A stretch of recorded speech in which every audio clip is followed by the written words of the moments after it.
नाम चंद्रशेखर है और आज के वीडियो में हम बात करेंगे एजुकेशन लोन्स की।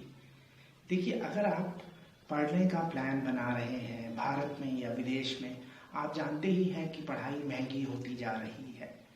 खासकर विदेश में पढ़ना बहुत महंगा हो सकता है और इसके लिए आपको पैसों की ज़रूरत पड़ेगी और ये पैसा आपको मिल सकता है बैंक से या गवर्नमेंट से। जी हाँ, गवर्नमेंट से भी। अब ज़्यादातर जब हम बात करते हैं एजुकेशन लोन की, तो हम सोचते हैं कि जो एजुकेशन लोन है वो या बैंक से मिलेगा या नॉन बैंकिंग फाइनेंशियल कॉरपोरेशन से मिलेगा, जिसे हम NBFC भी बोलते हैं। लेकिन मैं आपको बताऊंगा कई ऐसी स्कीम्स एजुकेशन लोन की जो सरकारें चला रही हैं, जो भारत सरकार चलाती है या जो राज्य सरकारें चलाती हैं। अब देखिए, सबसे पहले मैं आपको बताना चाहूँगा एक ऐसे पोर्टल के बारे में जहाँ पे जाकर आप एक साथ 3 बैंक्स में एजुकेशन लोन अप्लाई कर सकते हैं। जी हाँ, इससे पहले कि मैं आपको उस पोर्टल के बारे में बताऊं, मैं आपसे रिक्वेस्ट करूंगा कि आप मेरा YouTube चैनल ज़रूर सब्सक्राइब करिएगा, क्योंकि मैं ऐसी जानकारी जो आपके लिए यूज़फुल है वो आपको देता रहता हूं। अब देखिए, ये जो पोर्टल है, आप इसका नाम URL ध्यान से नोट कर लीजिए। ये है www.vidyalakshmi.co.in। ये जो पोर्टल है, देखिए, ये पहल है ministry of finance, ministry of HRD और इंडियन बैंक एसोसिएशन की। अब इस पोर्टल पे आप जाके एक साथ 3 बैंकों में एजुकेशन लोन के लिए अप्लाई कर सकते हैं। अब ये जो पोर्टल है ये करीब 24 बैंक से कनेक्टेड है। मैं जब कल इनकी वेबसाइट पे गया तो मैं बैंक चेक कर रहा था। सारे मेजर बैंक्स हैं, स्टेट बैंक ऑफ इंडिया है, बैंक ऑफ बड़ौदा है। अगर हम प्राइवेट बैंक्स की बात करें तो जैसे HDFC बैंक है, और तो बहुत सारे प्राइवेट बैंक्स भी हैं। इसमें 24 बैंक्स हैं और इसमें क्या करना है, आपको ऑनलाइन जाना है और अपनी एप्लीकेशन सबमिट कर देनी है। एक कॉमन एप्लीकेशन होगी और आपकी एप्लीकेशन एक साथ 3 बैंक्स में पहुंच जाएगी। उसके बाद आपको डॉक्यूमेंट सबमिट करने पड़ेंगे। देखिए, प्रोसेस सेम रहेगा। जो डॉक्यूमेंट्स चाहिए होते हैं वो आपको सबमिट करने पड़ेंगे। ये डॉक्यूमेंट्स के बारे में मैं अलग से वीडियो बनाऊंगा, लेकिन अभी आपको यहाँ पे ध्यान रखना है ये वेबसाइट www.vidyalakshmi.co.in। अब हम आगे चलते हैं सरकारी स्कीम्स की तरफ। देखिए, सबसे बड़ी जो स्कीम है और जो आपके लिए यूज़फुल हो सकती है, अगर आप माइनॉरिटीज़ से हैं, खासकर माइनॉरिटीज़ यानी अगर आप सिख हैं, मुस्लिम हैं, ईसाई हैं, बौद्ध हैं, पारसी हैं या जैन हैं, तो आप इस स्कीम का फ़ायदा उठा सकते हैं। इस स्कीम का नाम है पढ़ो परदेस। ये देखिए, भारत सरकार की स्कीम है, मिनिस्ट्री ऑफ माइनॉरिटी अफेयर्स की। तो इस स्कीम में क्या है कि जैसे सपोज करिए आप लोन लेते हैं और होता क्या है, जिस दिन आपको एजुकेशन लोन मिलता है उसी दिन से इंटरेस्ट चालू हो जाता है। और वो बात अलग है कि रीपेमेंट तब शुरू होता है जब आपकी पढ़ाई पूरी हो जाती है और उसके बाद आपको 6 महीने या 1 साल का समय मिलता है एजुकेशन लोन का रीपेमेंट स्टार्ट करने का। लेकिन इस दौरान इंटरेस्ट तो पड़ता ही। अगर बैंक ने आपको पैसा दिया है तो इंटरेस्ट तो बैंक लेगा ही। यहाँ पे सरकार क्या करती है, पढ़ो परदेस स्कीम के अंतर्गत जब तक आपकी पढ़ाई पूरी नहीं होती है और मॉरेटोरियम पीरियड, मतलब पढ़ने के 6 महीने के बाद या 1 साल के बाद तक, सरकार जो भी इंटरेस्ट है वो पे करती है। सरकार ये इंटरेस्ट डायरेक्टली बैंक को पे करती है। तो ये बहुत अच्छी स्कीम हो सकती है आपके लिए, क्योंकि आप इससे बहुत ज़्यादा पैसे बचा सकते हैं। इसमें एलिजिबिलिटी पे थोड़ा सा ध्यान देते हैं। जैसे मैंने आपको बताया कि माइनॉरिटी से होना चाहिए। इसके अलावा जो आपके पेरेंट्स हैं उनकी जो इनकम है वो 6 लाख रुपए साल की, इससे ज़्यादा नहीं होनी चाहिए। इसके अलावा देखिए, एलिजिबल तो होना ही चाहिए लोन के लिए।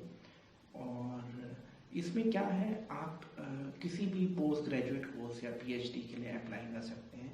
सब्जेक्ट सारे एलिजिबल हैं इसमें, जिसमें आप मतलब अप्लाई कर सकते हैं। और ये आपको पढ़ो परदेस के अंतर्गत आपको जो इंटरेस्ट है, ये इंटरेस्ट में सब्सिडी है वो सरकार की तरफ से मिलेगी।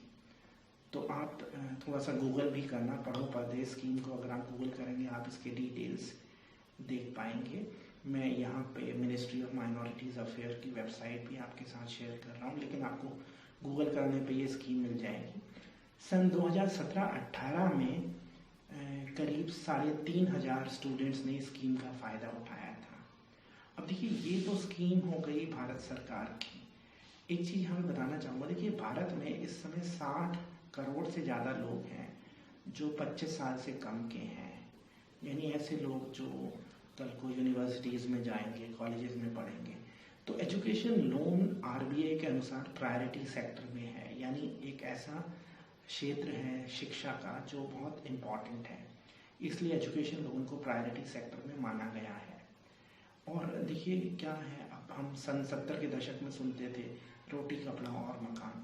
आज एजुकेशन बहुत इम्पॉर्टेंट है, अगर आपको ग्रो करना है, आपकी सोसाइटी को ग्रो करना है, इसलिए सरकारें एजुकेशन पे फोकस कर रही हैं। अब ऐसी ही स्कीम देखिए हर स्टेट में है। मैंने कुछ स्टेट्स को गूगल किया, फॉर एग्जांपल जैसे हरियाणा गवर्नमेंट ने, हरियाणा में खट्टर गवर्नमेंट ने अनाउंस किया था मार्च में, कई न्यूज़पेपर्स की में ये स्टोरी भी आई थी कि सरकारें एजुकेशन लोन को सपोर्ट करेंगी। कुछ स्टेट्स तो इंटरेस्ट फ्री लोन भी देते हैं, फॉर एग्जांपल गोवा में आप इंटरेस्ट फ्री लोन के लिए एलिजिबल हैं अगर आप गोवा के रहने वाले हैं। मैं आपसे रिक्वेस्ट करूंगा आप गूगल जरूर करिए, जैसे आप गूगल कर सकते हैं गोवा स्टेट एजुकेशन लोन। ऐसे ही हिमाचल प्रदेश में भी स्कीम है एजुकेशन लोन की। ऐसी ही स्कीम राजस्थान में भी है। राजस्थान की थोड़ा सा मैं बताना चाहूँगा। देखिए राजस्थान में जो स्कीम है अगेन वो माइनॉरिटीज़ के लिए है और आपको 20 लाख रुपए तक का लोन मिल सकता है। और लोन पे होता क्या, जनरली मैं एसबीआई की वेबसाइट चेक कर रहा था, एसबीआई के अनुसार जो रेट ऑफ इंटरेस्ट है वो करीब 10.25-10.5% है। लेकिन जब आप किसी स्टेट गवर्नमेंट से लोन लेते हैं तो वो उसके रेट ऑफ इंटरेस्ट कम होते हैं। शर्त ये है कि आप उस स्टेट के निवासी हों। तो हिमाचल प्रदेश में भी ऐसी स्कीम है, राजस्थान की मैं बात कर रहा था, राजस्थान में भी ऐसी स्कीम है। मैंने गोवा के बारे में आपको बताया, गोवा में तो इंटरेस्ट फ्री है। इसके अलावा मैंने सिक्किम गवर्नमेंट की वेबसाइट चेक की तो सिक्किम में भी ऐसी स्कीम है। और इन स्कीमों में एक और चीज़ होती है, जैसे सपोज करिए आप फीमेल हैं तो आपको और 0.5% सब्सिडी मिलेगी इंटरेस्ट में। और अगर आपका परसेंटेज अच्छा है उस पर भी आपको जो एजुकेशन लोन है उस पर रेट ऑफ इंटरेस्ट कम हो सकता है। अब एक और चीज़ है यहाँ पे, देखिए होता क्या है, एजुकेशन लोन के लिए जनरल एलिजिबिलिटी क्राइटेरिया सेम है। 4 लाख रुपए तक का लोन जो है वो आपको बिना सिक्योरिटी के मिल जाएगा, बिना गारंटर के मिल जाएगा। हाँ देखिए, कोई भी एजुकेशन लोन के लिए आपको को बोरोवर तो चाहिए। को बोरोवर मतलब आपके पेरेंट्स हो सकते हैं, आपकी वाइफ हो सकती है, आपके father in law, mother in law हो सकते हैं। और 4 लाख तक के लोन के लिए आपको कोई थर्ड पार्टी गारंटी नहीं चाहिए। 4 से 7.5 लाख के लोन में आपको थर्ड पार्टी गारंटी चाहिए, यानी कोई गारंटी दे आपके को बोरोवर के अलावा कि आप इस लोन को पे कर देंगे। 7.5 लाख रुपए से ऊपर तक का कोई भी लोन हो उसके लिए आपको कोलैटरल चाहिए। कोलैटरल मीन्स घर के पेपर। एग्रीकल्चर लैंड जनरली एक्सेप्ट नहीं होती है एज अ कोलैटरल। आपको गोल्ड हो सकता है एज अ कोलैटरल, या फिर आपकी जो एफडी है वो कोलैटरल हो सकती है। तो अभी हम लोन के डिटेल्स में नहीं जाएंगे। मैं जनरली आपको बताना चाहता था कि क्या क्या पॉसिबिलिटीज़ हैं अगर आप पढ़ने का प्लान कर रहे हैं भारत में या विदेश में। तो आप बैंक्स के अलावा अपनी स्टेट गवर्नमेंट की क्या स्कीम्स हैं ये भी थोड़ा सा अगर स्टडी कर लेंगे तो आपको बड़ी मदद मिलेगी। क्योंकि ये जो स्टेट गवर्नमेंट की स्कीम्स होती हैं इनमें जो इंटरेस्ट रेट होता है वो बैंक्स के बजाय कहीं कम होता है। बस शर्त ये है कि आप लोन के लिए एलिजिबल हों और आप उस स्टेट के रहने वाले हों। तो मुझे उम्मीद है कि आपको ये वीडियो मेरा पसंद आया होगा। मैं फिर दोबारा से आपसे रिक्वेस्ट करूँगा कि मेरा यूट्यूब चैनल सब्सक्राइब करिएगा, क्योंकि मैं इस तरीके की यूज़फुल जानकारी आपको देता रहूँगा। और मुझे उम्मीद है कि मेरे वीडियोस आपके पढ़ने के, विदेश में पढ़ने के सपने को या फिर इमिग्रेट करने को, विदेश में इमिग्रेट करने को, उन सपनों को पूरा करेगा। वीडियो देखने के लिए धन्यवाद।